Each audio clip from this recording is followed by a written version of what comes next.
This is JavaScript Basics. We are on Codecademy website doing the scope quiz. So let's begin. First question, which best defines a variable with block scope? Which best defines a variable with block scope? Is it a variable that is available outside of a block? Of course not. Is it a variable that is defined within a block and only to be used inside the block? Yes, that sounds right. A variable that is available within a function? No. A variable that is available throughout a program? Definitely not. It's number 2. A variable that is defined within a block and only available inside the block is block scoped. Yes, of course. That was easy. What will be the output of this code? So we've got a function expression using the variable road trip with 3 variables inside the block, which are all strings of various values. We're console logging a string using the template literals, so using the backticks, so that we can interpolate a variable inside this string. Now that variable is here inside of this function, so you can't pluck that out of there. So basically, because you need to call the function. They're not calling the function anywhere, which means it's going to give an error. That's not going to log because you're trying to put a function that's in there.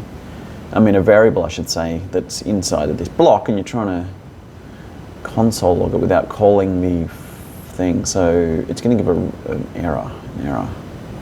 Yeah, this one here. Which variables possess block scope? Which variables possess block scope?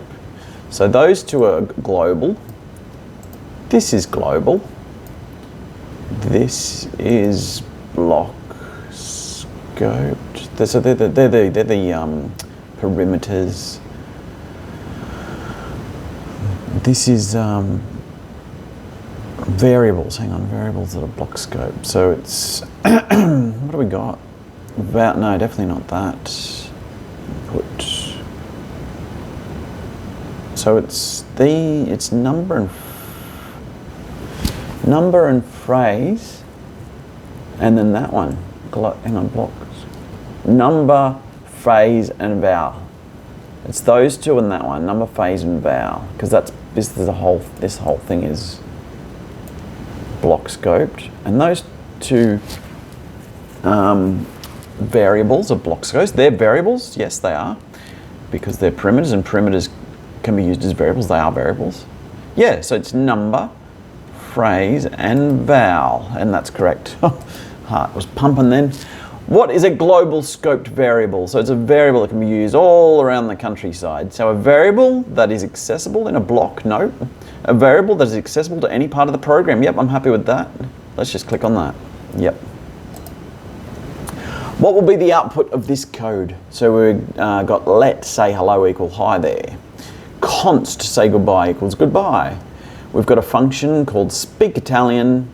The function has reassigned this let variable to ciao, and it's doing 2 console logs. One is saying hello, which has been reevaluated to ciao, so it's going to say ciao, and then console log say goodbye, which is the const, which is goodbye, so it'll say ciao goodbye, ciao goodbye.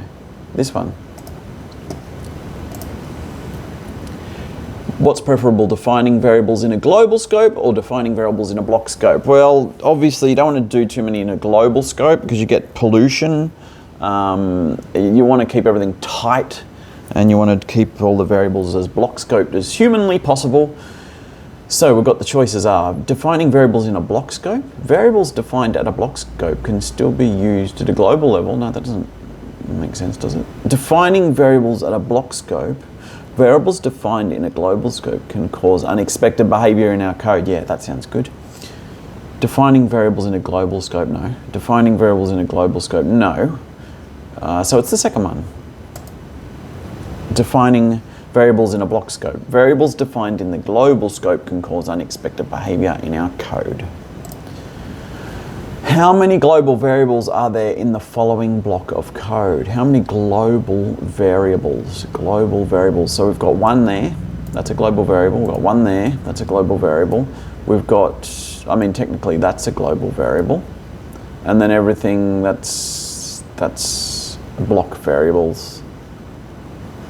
Yeah, they're block variables. Everything inside there's block variables.